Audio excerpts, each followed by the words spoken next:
if you're energized, driven, ambitious, which is a wonderful, wonderful part and generally is at the forefront of where I am during my day, if you don't have a place to come home to, where the peace, the calm, the appreciation in your mind, in your emotions is there, you're going to feel like you're always out of balance. You're out of kilter. You're going to feel like you're being pulled around from pillar to post. Use this analogy here. Let's say you live in London. Let's say you have a physical home in London, okay?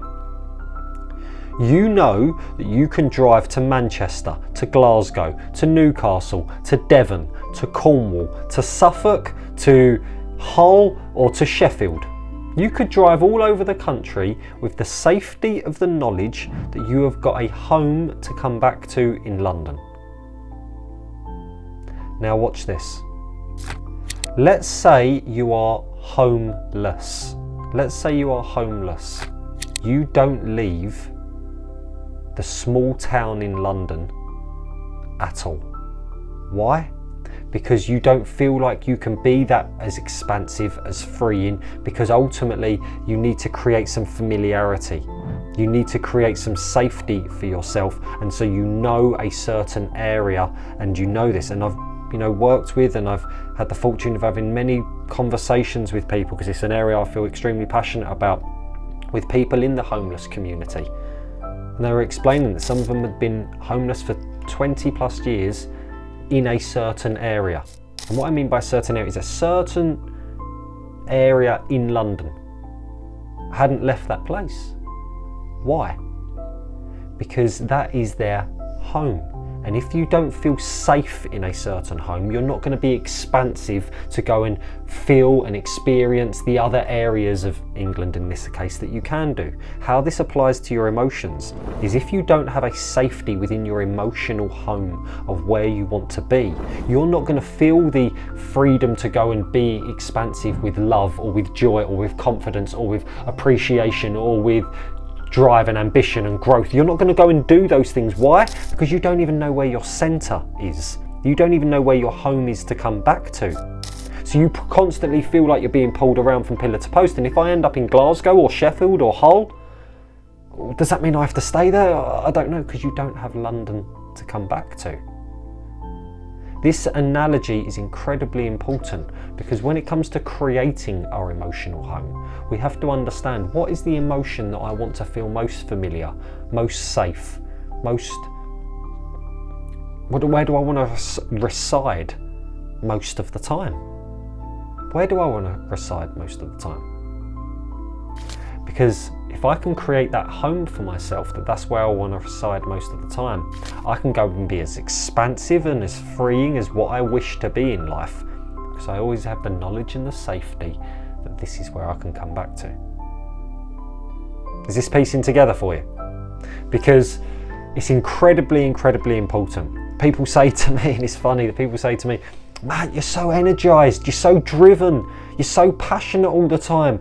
God, isn't it tiring? I'm like, no. If anything, I get more energized the more energized that I get. But what people don't see beneath the curtain, behind the curtain even, not beneath it, behind the curtain, is the part of me that is refueling,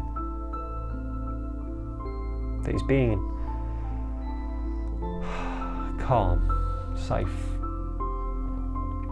familiar with and content with where I am. Not having the moment, because what people say, the moment I sit down, I have to be busy because my mind's racing 100 miles an hour and doing this.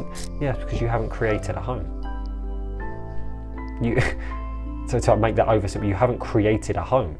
You're basically saying, drive to Sheffield and be comfortable there. It's like, I'm not familiar with this place, I don't know this place. A great home doesn't happen by chance, it happens by design. You know, when you move into your home where you live now, I guarantee it wasn't the exact thing that you moved into, unless you moved in yesterday. It wasn't the exact thing you moved into. You have designed it to make it your home. You have painted the walls, you have changed the furnishings, you have put your pictures up on the wall, you have put your stamp on it to make it your home. What have you done in your emotions to make a certain emotion your home?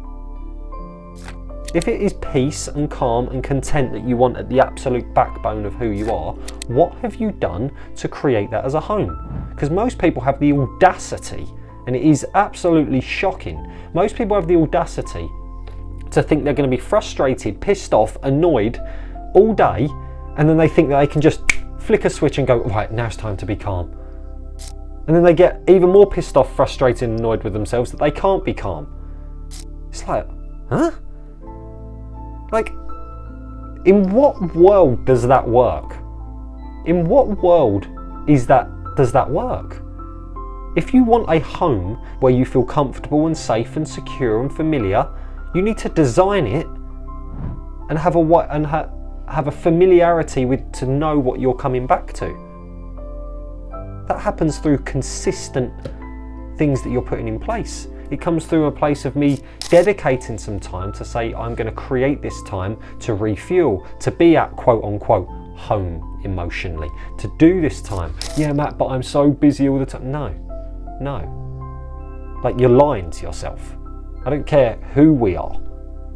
There are moments when the kids have gone to bed, when you've done this, when you've done that, when you doom scroll or you watch crap TV or you do something or whatever it may be, and you do it to mind numb yourself. So then you can just go to bed and then wake up and do the same. So we always have time. We always have time. It's just a case of what are you doing with it. So let's not tell ourselves that lie. Because if you're really passionate about this and really want to create a shift in this and not be so helter-skelter, pulled around from pillar to post, frustration, annoyed, anxious, worried, doubtful, whatever it may be, because I'm getting pulled around, we need to create a home.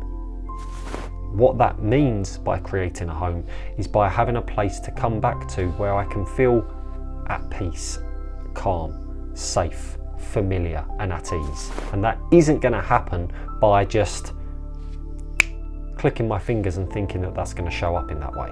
It's going to happen by me consistently going there. I've got so many analogies for you here. When you moved into the home where you live now, unless it's your childhood home, that first night, that second night, even that third night, did it take a bit of getting used to? It felt right, that's why you chose that home. But it took a little while of getting used to. You were used to living in a different home for a while. But then after a day, a week, a month, you got to know your home and you got to know your surroundings and you felt more at ease with it. There is no difference here to what I'm explaining emotionally. But these emotions that you want to experience won't happen by chance. They will happen by design.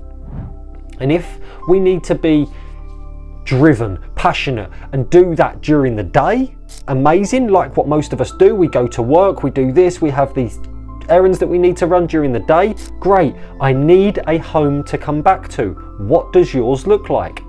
What do you want it to be?